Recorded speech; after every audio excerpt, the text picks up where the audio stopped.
예수께서 거기서 떠나사 갈릴리 호숫가에 이르러 산에 올라가 거기에 앉으시니 큰 무리가 다리 저는 사람과 장애인과 맹인과 말 못하는 사람과 기타 여럿을 데리고 와서 예수의 발 앞에 앉힘에 고쳐주시니 말 못하는 사람이 말하고 장애인이 온전하게 되고 다리 저는 사람이 걸으며 맹인이 보는 것을 무리가 보고 놀랍게 여겨 이스라엘의 하나님께 영광을 돌리니라. 아멘. 예수님이 거기서 떠나사 그랬습니다. 거기는 우리가 일찍이 본 대로 두로와 시돈 이방 땅입니다. 자, 그러면 떠나사 갈릴리 호숫가에 이르렀다 그랬으니까요. 예수님이 지금 있는 곳은 어딜까요? 그리고 갈릴리 호숫가인데 갈릴리 바다가 이렇게 넓어요. 꽤나 넓어요. 어느 바닷가에 계시냐 이 말이죠. 이스라엘 쪽에 있을까요? 아니면은 뭐 이방인 쪽에 있을까요? 벌써 답이 나왔죠. 이방인 쪽이겠죠. 예. 그렇지 않으면 제가 이렇게 물어보지 않았을 겁니다. 우리는 갈릴리 바닷가 하면은 그냥 당연히 이스라엘의 것이라고 생각하는데요. 그 바닷가가 다 이스라엘 쪽이 아니고 동쪽은 이방 겁니다. 이런 말 데가볼리라 그러는데 로마가 10개 도시를 묶어가지고 일종의 어떤 지역구를 만들어 놓은 겁니다. 무슨 자치구 이렇게 돼 있죠. 그런 것처럼 이 10개 집합 도시 그 지역을 데가볼리라 그럽니다. 자, 이쪽으로 가신 겁니다. 여기 지도를 보시면 두로와 시돈이나 저 위쪽에서 게네사렛 호수가 여기 있는데 갈릴리 호수가 여기 있는데 요리 가면 갈릴리인데요. 그러니까 요리 가면 나사렛 동네인데 요렇게 돌아갔다는 얘기입니다. 그리고 뒤에 가면 배를 타고 이렇게 건너온 이야기가 또 있습니다. 이쪽으로 가신 겁니다. 자, 그러면 여기가 어디입니까? 이방 땅입니다. 우리 이걸 놓치면 오늘 말씀에 정말 중요한 포인트를 놓치게 됩니다. 이거 한번 보세요, 여러분. 29절에서 31절은 별로 대단할 게 없어요. 앞에서 여러 번 봤던 이야기 아닙니까? 갔더라, 앉아갖고 고쳤더라, 사람들이 대구로 나오니까 예수님이 오른쪽 쪽 불쌍해서 고쳤더라. 매번 들었던 얘기예요. 그런데 뭘 이걸 반복하냐고요. 아니, 성경 전체가 예수님이 하신 일을 쌓아둘 것 같으면 하늘 높이 쌓아도 못 산다면서요. 그렇게 예수님이 하신 일이 많은데 압축하고 필요한 것만 적어놨다면서 뭐하러 쓸데없이 이거는 또 이야기하냐고요. 병 고쳤다는 얘기 뭐 한두 번 하면 그러면 충분할 텐데 뭐하러 가는 데마다 병 고쳤다는 얘기를 하냐 이 말이죠. 그렇지 않습니까? 그렇게 압축해서 쓸 것 같으면 반복할 필요가 없어요. 그런데 오늘 늘상 있는 일을 다시 한번 반복한 이유는 이 곳이 이스라엘 땅이 아니라 아직 이방 땅이기 때문입니다. 예수님은 유대인만의 하나님이 아니고 온 열방의 하나님이죠. 그죠? 온 땅의 구세주 아닙니까? 온 땅의 구세주인 것을 자기 스스로 지금 알리고 있는 중입니다. 지난주에 이어서 지금 알리고 있는 중입니다. 그럼 오신 김에 뭘 하셔야겠어요? 예수님이 하신 일은 전하시고 가르치시고 고치시더라예요. 마태복음 초두에 예수님이 뭐냐면 전하고 가르치고 고치시다는 거예요. 복음을 전파하고 또 하나님의 말씀을 풀어 가르치고 그리고 이것이 진짜라는 것을 알리기 위해서 고치셨다는 거예요. 그러면 예수님이 이방 땅에서도 이걸 하셔야 온 열방의 구세주이지 않겠습니까? 그죠? 뭐 하셨어요 저번에? 예수님이 오셨는데 어떤 여자가 왔죠. 수로보니에 가나안 여자라고 했죠. 가나안 여자가 와서 주여 내 딸이 병들어 싸웁니다. 귀신 들었습니다. 고쳐주소서 그랬어요. 그런데 여러분 이건 고쳐주소서지만은 말하면 뭐냐면 살려주소서입니다. 살려주소서. 살려주었습니다. 유대인만 살려줍니까? 이방인도 살려줍니다. 똑같이 믿음으로 살려줍니다. 그리고 지금 예수님이 산에 올라가 앉으셨대요. 자, 이방인의 땅인데 아직 여기서 앉으셨어요. 뭐 하시려고요? 전하시고 가르치시려고. 그죠? 산에 올라가 앉았다 그랬습니다. 앉았다. 쉬려고 그런 게 아니고 말씀하시려고 앉은 겁니다. 이미 우리가 산상수훈에서 본 것처럼 예수님이 이방인의 땅에서도 앉으셨습니다. 가르치려고. 근데 이게 참 중요합니다. 유대인들의 시각에서 볼 때, 당시 사람들의 시각에서 볼 때 하나님의 말씀은 산에서 들려왔습니다. 그래서 예수님은 어떤 표현을 하면 두 번째 모세입니다. 새로운 하나님의 말씀을 주시는 거죠. 모세가 가르쳤던 게 무효라는 게 아니고 그 이후의 것들. 그렇죠? 사람이 들었으나 깨닫지 못한 그 아주 깊은 말씀들을 새로 가르쳐 주시는 의의 교사입니다. 예수님이 이 사람들에게 하나님의 말씀을 모세처럼 선포하고 그걸 풀어 가르칩니다. 모세도 그랬죠. 처음엔 선포했어요. 그리고 레위인들 제사장을 통해서 풀어 가르쳤습니다. 그런 것처럼 예수님이 지금 그거 하려고 산에 앉으신 거예요. 자, 보십시오. 이방 땅으로 갔어요. 두로와 시돈으로. 수로보니 여자를 만났어요. 고치시면서 복음을 거기서 전했죠. 그리고 돌아오는 길에 발로 이스라엘 땅을 안 오고 이방 땅으로 이렇게 빙 돌아왔는데요. 거기서도 예수님이 작전하고 가르칠 작전하고 산에 올라가 딱 앉으셨어요. 그러니까 사람들이 몰려왔어요. 자, 이 산은 북한산 정도로 높은 산일까요? 아니면은 뭐 어디가 낫죠? 이 동네에서? 구릉지대 있죠. 조금 높을까 말까 한 데 있죠. 옛날에 여기 도시가 안서울세 왕십리 고갯길 정도? 예? 낮은 구릉지대입니다. 왜냐하면 뒤에 가면 병든 자들이 올라옵니다. 북한산 같은 데 앉아있으면 못 올라옵니다. 그죠? 그리고 왜 가르쳤다는 거냐? 그 이유가 또 뒤에 보면 나오지만 본문에는 가르쳤단 말이 없죠. 그런데 왜 이 말을 하는 이유가 있어요. 예수님은 쌩쌩한 다리로 걸어가는데 다리 저는 사람들이 속도를 따라올 수 있을까요? 못 따라오겠죠. 시간이 한참 걸립니다. 그리고 뒤에 보면 알지만 예수님이 사흘 동안 가르쳤다 그랬습니다. 사흘 동안. 그렇기 때문에 이 병자들은 첫날에 왔을 수도 있고 둘째 날에 왔을 수도 있는 거고 하여튼 시간적 간격이 있습니다. 건강한 사람들은 빨리 왔을 거고요. 그래서 예수님 소식을 듣고 예수님이 앉으시니까 건강한 사람들은 부지런히 쫓아와서 쫙 자리 잡고 앉고 그 뒤로 오는 족족 저 뒤에서 병든 사람들이 계속 앞으로 앉힌 겁니다. 예수 무릎 앞으로. 우리 옛날에 기도원에서 많이 봤던 장면 아닙니까? 기도원들 안 다녀보셨어요? 기도원에서 많이 봤던 장면이에요. 예, 은혜 받으려고 앞지 않았는데 환자들이 뒤에서 오면 자리 비켜줍니다. 그리고 같이 은혜 받자고 막 같이 울고 기도합니다. 예, 그런 장면입니다. 자, 예수님 하여튼 하나님의 말씀을 가르치려고 산에 오르셨습니다. 어디서요? 이방인에게. 줄라면 다 줘야죠. 그죠? 가서 병만 고친다고 이 사람들이 예수 믿고 구원 얻겠습니까? 아니죠. 제대로 가르쳐줘야 되겠죠. 그래서 산에 올라가 가르치고 있습니다. 그럼 그 증거가 어딨냐? 본문에 없는데 한 목사 당신 상상력이 과하오. 본문에 가르쳤다는 명시적인 말이 없는데 어떻게 예수님이 가르쳤다 그러냐? 저는 성경에 없는 이야기 안 합니다. 조금만 기다려 보십시오. 자, 예수님이 산에 올라간대요. 구릉지대라 그랬어요. 그 사람들이 큰 무리가 다리 저는 사람과 장애인과 맹인과 말 못하는 사람과 기타 여럿을 데리고 왔다 그랬어요. 큰 무리가 데리고 왔으니까 건강한 사람 반, 병든 사람 반, 이제 그런 비율은 어찌 됐든 간에 막 같이 왔겠죠. 그 중에 병든 자를 안 데리고 혼자 온 사람들은 빨리 갔을 거고, 가족이나 친구 중에 병든 자를 데리고 온 사람들은 천천히 갔을 거고. 왜 보세요? 병든 사람이 다리 저는 사람. 그 다음에 장애인이죠. 성경에 신약에 여기만 유일하게 쓰는 말이에요. 장애인. 이 말은 무슨 말이냐면 사지에 병이 들었다 이 말이에요. 앞에 다리 저는 거는 분명히 이렇게 쩔뚝거린다는 얘기고요. 이 장애인이란 말은 사지에 병이 들어서 부었거나 절단되었거나 병이 있거나 그래서 다리에 문제 있거나 팔에 문제 있거나 하여튼 사지에 어떤 병이 있다 이런 말이에요. 이게 장애인입니다. 그 다음에 맹인과 말 못하는 사람 이건 당연히 다 아는 거고요. 이런 사람들이 어떻게 빨리 가겠습니까? 어렵겠죠. 그래서 이 사람들을 데리고 왔어요. 여러분, 예수님이 먼저 옵니까? 사람들이 먼저 옵니까? 예수님이 찾아옵니다. 항상 은혜의 공식은 같습니다. 하나님이 먼저 찾아옵니다. 그러면 어떻게 해야 돼요? 사람은 예수님 앞에 나아가야 되는 겁니다. 우리가 믿음으로 구원을 받지만은 하나님의 은혜에 의하여 믿음으로 구원을 받는데요. 은혜가 우리를 끌 때 믿음이라는 통로를 하나님 앞에 닫아놓으면 우리는 구원을 못 받습니다. 이거는 공로가 아닙니다. 공로로 하는 것은 힘이어야 합니다. 파워여야 합니다. 사람을 구원시키는 힘이어야 합니다. 믿음은 힘이 아닙니다. 정말로 착각하시면 안 됩니다. 그러면 내가 나를 구원하는 거예요.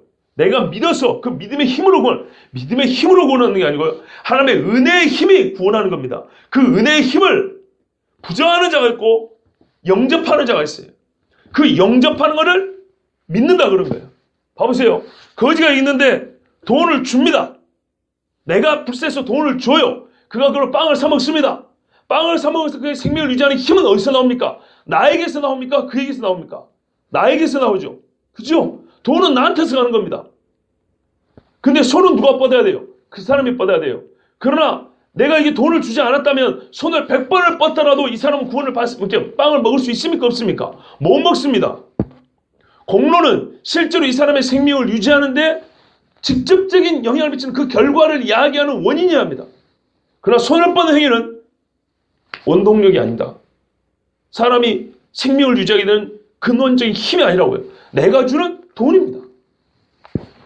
그래서 성경에 은혜에 의하여 견인차에 끌려가듯이 견인차가 끌어간다는 것처럼 은혜가 끌고 우리는 은혜가 끌어가는 데 있어서 어떻게 해야 돼요? 우리는 인격이잖아요. 기계가 아니고 버튼 누르면 작동하는 그런 기계가 아니잖아요. 인격 때문에 인격적 반응이 있어야죠. 대응이 있어야 하는데 대답이 있어야 하는데 하나님 앞에 그게 뭐예요? 가장 간단한 말하면 아멘이죠. 아멘. 그렇습니다. 하나님의 은혜가 나를 살립니다. 하나님의 은혜가 나를 구원합니다. 아멘. 이게 믿음의 표입니다. 자, 예수님이 먼저 나오고요. 사람들은 어떻게 합니까? 나와왔어요. 이게 중요한 게 이거예요. 나온다고 병을 고치냐 이 말이죠. 나오든 안 오든 예수님이 원하시면 고쳐지는 거죠. 그렇지 않습니까? 그러니까 병 고침의 결과를 낳는 그 힘, 능력은 어디냐 이거죠. 그 예수님께 있습니다. 내가 나와왔다고 자동적으로 이거는 고쳐지는 게 아니에요. 나와왔는데 왜 안 고치냐고 막 뭐라 할 수 있는 게 아니에요. 그거는. 어쨌건 예수님이 먼저 나오시고 사람은 거기에 아멘하고 나아가야 합니다. 참 중요합니다. 오늘 잘못된 신앙이 있어요. 그게 뭐냐면요. 나아갈 필요도 없다는 거예요. 극단적으로는 내가 다 하겠다는 거고 또 한편의 극단은 나아갈 필요가 없다는 거예요. 그래서 여러분 제가 늘 수정해 드리잖아요. 여기 있는 자나 없는 자나 동일한 은혜를 주시고 그거는 하나님이 절대 안 들어줘요. 밥을 먹는 자나 안 먹는 자나 똑같이 배부름을 주시고 말이 됩니까? 옷을 입은 자나 벗은 자나 같이 추위를 면하게 해주시고 절대 있을 수 없는 이야기입니다. 하나님은 자기가 만든 법칙을 그렇게 쉬이 무시하지 않습니다. 그러면 거짓말쟁이가 되어버려요. 나아오는 겁니다. 은혜 받자 하면은 나아가는 겁니다. 그죠? 모이기를 피하는 어떤 습관을 쫓지 말라 그랬어요. 우리가 새벽기도, 이제 특별 새벽기도 합니다. 특별 새벽기도 할 때 어찌해야 된다고요? 함께 나아가자 그래야 된다고요. 오라 우리가 주께 굽혀 경배하며 우리를 주신 여호와 앞에 꿇어 엎드리자.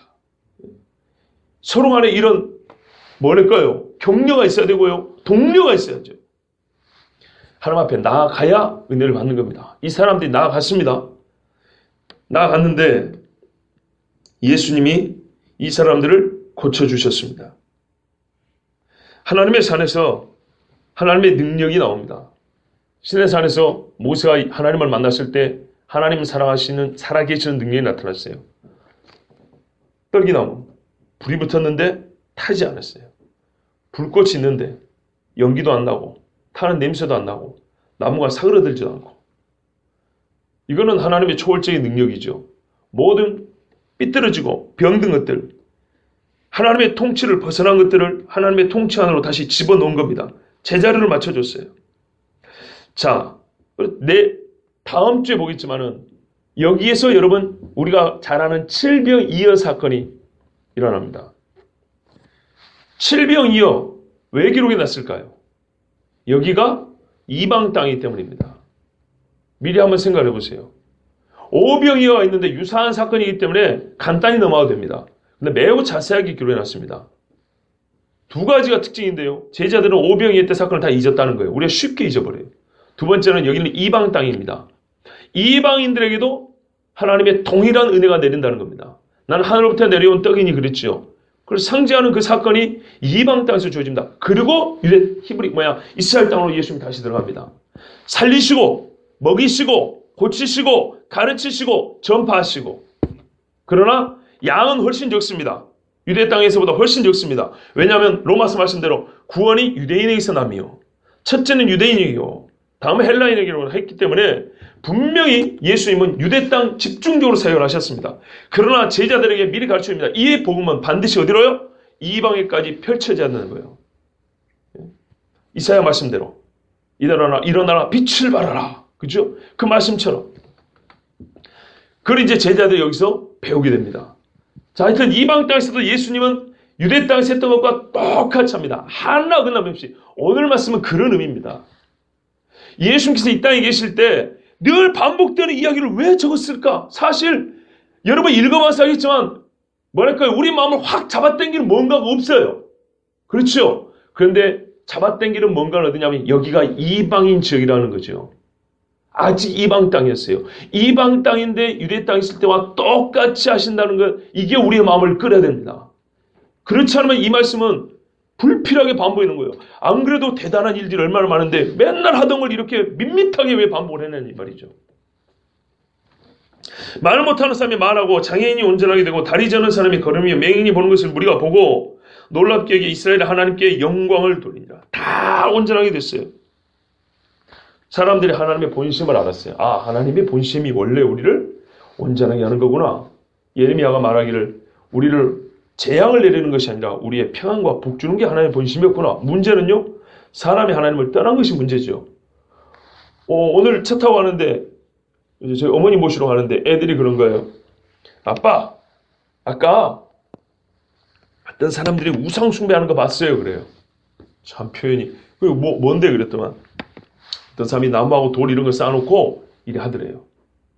그리고 어제 어린이집에서 애들이 뭐 탑쌓기를 하더니 비나이다 그러더래요. 너도 했냐 그랬더니 안 했대요. 우상 숭배래요. 저는 어릴 때 그런 용어를 몰랐거든요. 근데 우상 숭배라고 그랬어요.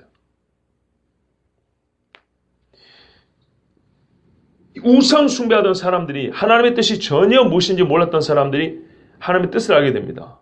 그죠? 아, 이스라엘의 하나님이라는 신이 우리를 옛날에는 지역신이잖아요. 민족신이잖아요. 그죠? 근데 하나님 신이 우리를 멸하려고 하지 않고 우리를 사랑하는구나. 우리를 고쳐주려고 하는구나. 그리고 실제로 고쳐줄 능력이 있구나. 이걸 이제 이방 사람들이 깨닫습니다. 자, 다 온전하게 됐습니다. 그런데 이 사람들이 무엇을 하죠? 온전하게 된 다음에 놀랍게 여긴 다음에, 그러니까 자기들이 믿었던 신들은 아무것도 못 해줬는데 하나님이 예수님이 이걸 해주니까 놀랍죠. 똑같은 사람인데 어떻게 사람이 이럴 수가 있을까? 이건 신들만이 할 수 있다고 생각한 것인데 저 사람이 신인가 그랬겠죠. 그런데 이 사람들이요, 유대인들은 어떻게 말하냐면 제가 뉘기에 이렇게 질문했었죠. 뉘기에 바람과 바다라도 순종하는가? 참나마도다 지가 사람이 되어서 어찌 소자야 죄사함을 받았다 하는가? 그렇죠. 안진뱅이 이렇게 놨더니 네가 왜 안식일에 일어나냐 하면서 뭐라 했죠. 그런데 이 이방 사람들 봐보세요. 오늘 말씀 핵심은 여기입니다. 맨 끝에 뭐라고 되어 있습니까? 놀랍게 여겨. 그 다음에요. 이스라엘의 하나님께 영광을 돌리니라. 누구에게요? 이스라엘의 하나님께. 유대인들이 말입니다. 예수님이 고쳐줬을 때 정신 빠진 사람들 말고 정신 똑바로 든 사람들은 분명히 뒤에 기뻐 뛰며 하나님을 찬미하고 따라가니라. 하나님께 이 일을 행하신 이런 능력을 주신 하나님께 영광을 돌리라. 이런 말이 있죠. 그런 말 분명히 읽었습니다. 근데 이게 뭐가 대단하냐고요? 그래서 아까 중요하다는 거예요. 이방인이기 때문이에요. 이방인이 지금 이스라엘의 하나님께 영광을 돌리라 그랬어요. 말하자면 종교적으로 보면 지금 배신한 겁니다. 이방에 사는 사람들이 지금 자기 집에 가면 아마 신주단지가 있을 겁니다. 그런데 여기서 자기 신을 버리고 이스라엘의 하나님을 믿는 겁니다. 영광을 돌리니까요. 우리처럼 밋밋하게 돌리지 않아요. 옛날 사람들 그 영광 돌리는 표현을 봐보세요. 이미 성경의 시편 같은 데 보세요. 어떤 언어로 어떤 단어들을 써가지고 영광을 돌리는가. 매우 적극적이고 매우 시적이고 그 열정, 그 마음의 뜨거움이 고스란히 담겨있는 용어들을 씁니다. 근데 옆에 있는 모든 사람이 누구예요? 다 이방인들입니다. 저것 봐라요. 뭐 다리 하나 고쳐줬다고 이스라엘의 하나님을 찬송해? 집에 돌아오면 상당히 곤란해질 수 있는 겁니다. 그런데 이 사람들이 그러니까 말하자면 믿음이 생긴 거예요. 근데 이제 중요한 게 이겁니다. 이스라엘의 하나님이에요. 이스라엘의 하나님. 여러분, 누가 병을 고쳐줬습니까? 예수님이 고쳐줬죠. 그럼 어떻게 해야 되죠? 예수님께 영광을 돌리니라. 이래야 정상 아닙니까? 그렇죠? 이방인이 말이죠. 지금 성경을 몰라요. 그런데 예수라는 사람이 하도 유명하니까 소문을 들었단 말이에요. 근데 이 사람이 와가지고 사람들을 고쳐줘요. 내가 만나는 사람 누구예요? 예수예요. 바로 조금 저기 바다 건너면 나사렛 동네에 사는 예수라는 사람이에요. 목수의 아들이라고 하던데 요즘에 자기 동네에 상당히 시끄러움을 일으키는 그런 사람이라고 하던데 왔어요. 세상에 다리가 여러분 병 들어보거나 다쳐보면 알잖아요. 몸이 쌩쌩해졌어요. 얼마나 좋습니까? 그러면 예수 만세 이래야 되지 않겠습니까? 말하자면 여기서 기독교가 탄생을 해야죠. 예수교가 여기서 나와야죠. 아니 안 그렇습니까? 생각을 해보세요. 내가 예수한테 고침을 받았지 보도 못한 무슨 여기서 말하는 하나님은 여호와 하나님을 얘기하는데 언제 여호와가 나를 고쳐줬냐고요. 유대인하고 나하고 지금 여기 호수아나 옆에 두고 몇백 년 몇천 년을 같이 살아왔는데 지금까지 여호와 덕본 게 하나도 없어요. 이방 사람들이. 그렇습니까? 생각해보세요. 근데 예수라는 이 목수아들을 갖고 지금 쌩쌩 고쳐있다 이 말이에요. 그러면 여러분 같으면 여호와를 찬양하겠습니까? 예수를 찬양하겠습니까? 예수님을 찬양하겠죠. 근데 이 사람들이 지금 누구를 찬양해요? 예수님 만사로 하나님이래요. 그런데 하나님이라면 너무 보편적 일반적이니까 특정을 해요. 이스라엘의 하나님. 별로 유쾌하지 않아요. 이스라엘 말 쓸 때. 이방이나 이스라엘은 별로 관계가 안 좋다고요. 왜? 이스라엘 사람들이 하도 배타적이어가지고 저 동네 사람들이 이방인들을 개축을 했기 때문에 이 사람들도 기분이 좋지 않아요. 그래서 무슨 좋은 일이 있어도 굳이 이거를 이스라엘의 덕으로 돌리고 싶지 않다 이 말입니다. 그런데 오늘 여기서 매우 적극적으로 이스라엘의 하나님이라는 말은 마태복음이나 신약성경에 여기 처음 나옵니다. 거의 유일한 겁니다. 그래서 신학자들 사이에는 이게 이방인의 용어냐 유대인의 용어냐 그럽니다. 왜 이런 논란이 있냐? 어떻게 이방인이 당시의 지역적 감정과 종교적 감정으로 볼 때 역사적인 배경으로 볼 때 어떻게 그들 입에서 자연스럽게 이스라엘의 하나님이 나올 수 있냐 이 말이죠. 자기들의 병을 고쳐받았기 때문에 예수에 대한 찬양은 나올 수 있지만 어떻게 이스라엘 하나님도 아니고 그냥 하나님도 아니고 이스라엘의 하나님이라고요. 이 이스라엘이라는 말이 많은 걸 담고 있습니다. 참 놀라운 장면입니다. 그러면 이 사람들이 뭘 지금 알게 됐다는 거예요? 예수란 저 사람이 우리의 병을 고쳐주는 초능력만 있다는 걸 알게 됐을까요? 아니면 예수님에 대한 또 다른 정체를 알게 됐을까요? 또 다른 정체를 알게 됐겠죠. 그게 뭡니까? 이스라엘의 하나님이 약속한 메시아라는 거죠. 그러니까는 우리는 예수를 믿는다 하면서도 구약과 신약을 쪼개놓는데 이 이방인들이 처음 만난 예수는 뭐예요? 구약의 하나님이 약속한 예수예요. 구약과 신약이 쪼개지 않고 하나 된 예수님을 알게 됐다 이 말이에요. 누가 가르쳐줬을까요? 예수님이 가르쳐줬죠. 그걸 누가 가르쳐줬겠어요? 안 그렇습니까? 그래서 제가 아까 자신 있게 말씀드린 거예요. 이 사람들이 뒤에 가면 사흘 동안 있었다는데 사흘 내내 병만 고쳤겠냐? 하나님의 말씀을 들었다는 거예요. 이거는 매우 어려운 신앙 고백입니다. 믿는다 하더라도 우리가 미안하지만 지식이 없으면 이 고백을 어떻게 표현할지는 모릅니다. 뭔가가 있긴데 이걸 어떻게 표현할지는 몰라요. 그런데 매우 정확하고 적확한 표현을 써요. 오르면 때에 맞는 표현을 했어요. 이스라엘의 하나님을 찬양하니라. 영광을 돌렸어요. 첫 번째 함의하는 게 뭐라고요? 이 예수님이 이스라엘의 하나님이 약속한 메시아다. 첫 번째. 두 번째. 그런데 그 메시아는 자기 백성 이스라엘뿐만 아니라 우리 같은 이방인들을 위하여서도 보내주셨다. 누가요? 이스라엘의 하나님이죠. 아, 그럼 이스라엘의 하나님은 원래부터 우리 이방인들도 살아가고 구원할 뜻이 있었구나. 그렇죠. 그럼 여기서 볼 때 지금 유대인들은 어떤 종교를 믿죠? 유대교를 믿죠. 그건 율법 종교입니다. 하나님은 율법을 믿으라고 율법 종교를 주신 게 아니에요. 오리란 메시아를 믿으라는 메시아 신앙을 준 거예요. 그 메시아 신앙을 견지하고 지켜나갈 수 있도록 주신 약속의 말씀이 율법이지 율법 자체를 믿고 율법 자체가 종교돼서는 안 되는 겁니다. 근데 이 사람들은 신앙이 얼마나 처음부터 똑바로 박혔는가 봐보세요.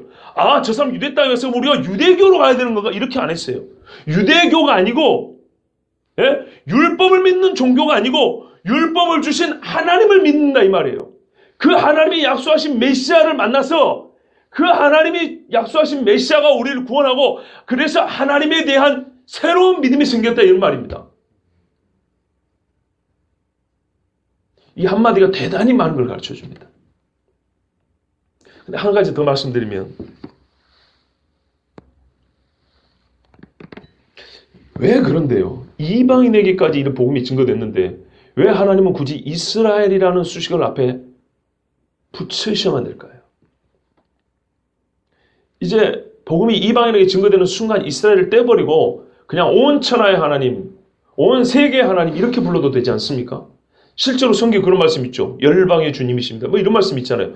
그런데 여러분 요한계시록 봐보세요. 세상 끝을 말하는 요한계시록에 여러 가지 하나님 또는 뭡니까? 우리 성삼일체 하나님을 설명하는 수식어, 꾸미는 말들이 목사 한인관 이런 식으로 앞에 뭐가 붙잖아요. 예. 애기 아빠 한인관 이렇게 앞에 붙잖아요. 나이가 누군지 설명해주는 그 수식어가 매우 이스라엘적이에요. 보세요. 다윗의 사자, 유다 지파의 뿌리, 예수 그리스도가. 그죠? 교회의 머리 된 예수 그리스도가. 그죠? 그리고 마지막에 뭐가요? 새 예루살렘에서 하나님께서 내려오니. 완전히 구약적 개념들이에요. 유대적 용어들이에요. 그죠? 이스라엘적인 용어들이다 이 말입니다. 그 무슨 말이냐면 이게 참 중요합니다. 이 사람들은 말하자면 새 언약이신 예수님을 만났지만 새 언약인 예수님을 만났다고 해서 이스라엘의 하나님이 이스라엘을 떼버린 채 그냥 나는 하나님 이렇게 부른 것을 원하지 않는다는 사실입니다. 제가 작년 가을에 설교했던 게 있습니다. 교회는 이스라엘을 대체했는가? 흔히 우리 예수 믿는 사람들은 우리가 새 이스라엘이라고 그럽니다. 우리가 이스라엘이라고 그럽니다. 왜 그런 말씀을 우리가 아브라함의 자손이라 그래서 그럽니다. 믿는 자는, 그죠? 영접하는 자는 하나님의 자녀가 되는 권세를 주셨는데 그걸 구체로 말하면 아브라함의 약속하신 기업을 받는다 그랬어요. 그죠? 기업이라는 것은 유산인데 유산은 조상에서 받는 겁니다. 근데 우리가 믿으면 아브라함의 기업을 받는다 그랬어요. 그래서 우리가 예수 믿으면 영적으로 아브라함의 자손으로 접붙임 되기 때문에 우리가 이스라엘이 되는 거예요. 그리고 저 이스라엘은 예수님을 잡아 죽이고 지금도 예수님의 말씀을 믿지 않기 때문에 막 저주받다고 욕하면서 너희들의 이스라엘 되면 이미 끝나버렸고 우리야말로 영적으로 거듭난 새 이스라엘, 우리가 진짜 이스라엘이다 이렇게 말하지만 그렇지 않다 그랬습니다. 성경을 보면은 영적으로 거듭난 접붙이된 가지 우리가 새 진액을 빨아먹고 그 나무에 지체가 된 건 맞지만 원뿌리는 하나님이 절대 버리지 않았다 그랬어요. 원뿌리가 남아있기 때문에 우리가 접붙이면 된다 그랬어요. 하나님이 이스라엘에 있지 않습니다. 절대 있지 않습니다. 이 말도 그런 뜻입니다. 이 사람들이 지금 만난 거는요. 구약의 이스라엘적 개념이 아닌 말하자면 진짜 우리가 그토록 신약적으로만 보고 싶은 예수님이에요. 예? 새 언약을 주신 예수님을 봤는데 이분을 이해할 때 구약을 떼놓고 이해하지 않았고 구약 안에서도 구약과 연결된 하나님을 할 때 그 상징적인 말로 이스라엘의 하나님이라고 했다고요. 왜? 인간과 하나님께서 세상 회복과 사람 구원의 약속을 할 때 누구에게요? 이스라엘에게 했기 때문에. 그리고 이스라엘을 통하여 했기 때문에. 구원이 유대인에게서 남이냐. 그랬죠. 물론 이스라엘이 12지파를 말하고 그 중에서 이제 남은 사람들 유대인이라고 하지만 실제로 뭐 여러 지파들이 있죠. 근데 대표적으로 유대 지파가 제일 많이 남아서 유대인이라고 부르지만 하여튼 이스라엘이나 유대나 하나님은 이스라엘 통하여 약속을 하셨고 이스라엘 통하여 끝을 맺으실 거예요. 그렇기 때문에 본래 하나님이 이스라엘의 하나님 되면 절대로 없애지 않아요. 그게 없어지지 않기 때문에 우리가 새 이스라엘이 되죠. 여러분 원판이 없어져 버렸는데 우리가 어떻게 이스라엘자를 붙일 수 있겠습니까? 이스라엘 의미가 없어져 버렸는데. 안 그렇습니까? 생각해 보세요. 하나님이 이스라엘 앞으로 없애기로 해버렸는데 내가 새 이스라엘 돼봐야 새 자를 붙였는데 뭐가 새로워졌냐고 하는 이스라엘이 없어져 버렸는데 무슨 의미가 있어요? 이스라엘은 여전히 하나님 앞에 의미 있는 민족으로 남아 있습니다. 그래서 종말을 연구하는 사람들이 성경에서 볼 때 이스라엘의 시간표가 종말의 시간표라고 하는 거예요. 실제로 요한계시록의 모든 종말을 맺을 때 하나님께서는 각각의 순간순간을 이스라엘과 관계된, 그러니까 구약에서 이스라엘에게 약속하신 하나님의 뜻이 이루어진 것을 가지고 종말의 타이밍을 정합니다. 구약에서 하나님을 가리키는 용어들, 그 지체한 호칭들을 가지고 구약의 시간에 맞춰서 종말의 심판을 내리기도 하고 뭔가 판단을 하고 천국으로 옮기고 지옥으로 옮기고 하는 그런 일들이, 그런 전환점들이 하나님이 하시는데 그때그때마다 나서는 하나님은 구약의 이스라엘의 하나님의 호칭, 그때 이스라엘과 약속했던 하나님이 그 일을 행하는 것으로 그렇게 다 설명을 합니다. 그러니까 우리가 새 이스라엘이 되었다고 해서 원래 이스라엘이 없어진 거 아닙니다. 원래 이스라엘의 하나님이 없어져 버리면 우리가 새 이스라엘 하는 것도 아무 의미가 없습니다. 오늘 말씀 너무 식상한 이야기들입니다. 가서 사람들이 병자 데리고 오니까 고쳐주었다. 근데 성경에는 할 말이 너무 많지만 분량만 늘릴 수가 없어가지고 줄여서 필요한 것들만 적어놨다고 합니다. 그런데 왜? 별로 뭐 대단한 것도 없는데 왜 이 세제를 또 반복해 놨을까? 그래서 여기가 유대 땅이었으면 굳이 말할 필요 없는데 하도 많이 반복됐기 때문에 이방 땅이었기 때문이라는 거예요. 근데 이방 땅에서 무슨 일이 있었습니까? 유대 땅에서 같이 똑같은 예수님의 사역, 그 말은 똑같은 하나님의 심정이었다는 거예요. 똑같은 능력이 나타났다는 겁니다. 여기에 대하여 유대인이 아닌 이방인이 뭐라고 고백했냐는 거죠. 지난 시간에 수로보니의 여인과 같이 이방인들이 훨씬 더 옳게 고백을 해요. 마치 이방인은 우리 조선 사람이 예수님을 유대인보다 더 잘 믿는 것처럼 어떤 의미에서 말이죠. 그들이 예수님의 병 고쳐주심을 은혜를 받고 영광을 돌릴 때 예수님께, 눈에 보이는 예수님께 돌리지 않고 이스라엘의 하나님께 돌렸다는 것은 예수님이 병만 고쳐준 것이 아니라 이 병 고침의 의미, 내가 누군지, 누가 나를 보는지, 이 세상은 누가 다스리시는지, 이 사람들, 이방인을 향한 하나님의 뜻이 뭔지 분명히 하나님의 말씀을 가르쳐 줬기 때문입니다. 이거는 이스라엘의 하나님이라는 용어는 아까 말씀드린 민족적 정서나 역사적 배경으로 볼 때 절대 이방인들이 이스라엘을 지켜주기 위해서 이스라엘의 하나님이라고 말할 수 없습니다. 그런데 이 사람들이 이거를 기탄 없이 거리낌 없이 이렇게 고백했다는 것은 그들이 확실히 들었고 제대로 믿었고 하나님이 주신 은혜를 충만하게 받았다는 겁니다. 그리고 이 이스라엘의 하나님이라는 이 용어가 갖고 있는 그 의미, 조금 더 어떤 면에서 우리가 이제 이미 이런 예수님의 구세주 되심을 알고 있기 때문에 약간 신학적으로 좀 깊이 들어가면 이름하여 대체 신학, 우리가 새 이스라엘이고 저 이스라엘은 죽어버리고 하나님에서 이제 끝난 족속이다, 이런 식의 생각을 하면 안 된다는 거예요. 예, 여전히 이스라엘의 하나님이에요. 이방인들이 구약을 모르고 말하자면 지금 신약 시대를 살고 있고 신약에 육신 오신 하나님을 만났지만 보이지 않는 하나님, 이 육신 오신 하나님을 약속한 그 하나님을 보고 지금 찬송하고 있죠. 구약과 신약이 하나요. 한 하나님이 한 약속을 하셔서 그걸 이루셨다는 거예요. 그죠? 그런데 그걸 누구에게요? 이스라엘에게요. 이스라엘이 하셨어요. 지금 근데 그게 옛날이 아니고 지금 여기서 이스라엘 하나님이, 그 약속한 하나님이, 그 이스라엘 하나님이 지금 여기서도 똑같이 이스라엘 하나님이라는 거예요. 이스라엘의 하나님을 중단한 적이 없어요. 짧은 말이지만 매우 깊은 의미를 담고 있습니다. 하나님은 말씀을 낭비하지 않습니다. 최고로 경제적으로 말씀을 쓰십니다. 저도 처음에 이 말씀 볼 때 너무 밋밋했어요. 그런데 한 가지가 마음을 끌었어요. 한 가지가 눈을 딱 뜨게 했어요. 여기가 이방 땅이라는 거예요. 그리고 그 밑을 보니까 칠병이의 기적이 있어요. 그죠? 반복된 일인데 굳이 왜 적어놨을까? 어떤 거는 중에서 연달아서 천국 비유는 연달아서 줄줄줄줄 붙여놓은 경우가 있어요. 근데는 이거는 그런 의미에서 집중적으로 강조하려는 게 아니고 이거는 복음의 범위, 복음의 성격, 복음을 알고 있는 우리에게 복음에 대한 또 다른 한 차원 더 깊은 이해를 주시려고 말씀 주신 거예요. 다시 볼게요. 복음은 이스라엘을 넘어갑니다. 그러나 복음은 이스라엘을 잊지 않습니다. 대단히 귀한 진리입니다. 실제로 이와 반대하여 유대인들은 자기만 아직도 구원을 받을 거라고 생각하는 사람도 있고, 거꾸로 우리 예수 믿는 사람은 유대인은 구원 못 받을 거라고 생각하는 사람이 있고, 그렇죠? 또는 어떤 사람은 우리가 이스라엘이기 때문에 자들이 이스라엘 아니라고 생각하는 사람이 있고, 이스라엘 사람들은 우리 외에 누가 이스라엘이라고 서로 지금 이러고 있거든요. 이 해묵은 갈등이며 심각한 오해, 그래서 건강하지 못한 신앙, 건강하지 못한 신앙이 어떻게 해요? 기도가 삐뚤어집니다. 기대하고 소망하는 바가 삐뚤어집니다. 이것들을 교정하고 바로잡아주는, 다리 저는 것만 바로잡아주는 게 아니라 우리의 잘못된 신앙, 즉 성경 이해를 바로잡아주는 거예요. 예수 믿는 나의 삐뚤어진 정체성, 내가 누군가에 대해서 잘못 알고 있는 것을 바로잡아준다는 거예요. 뭐가요? 이방인이 말한 이스라엘의 하나님이.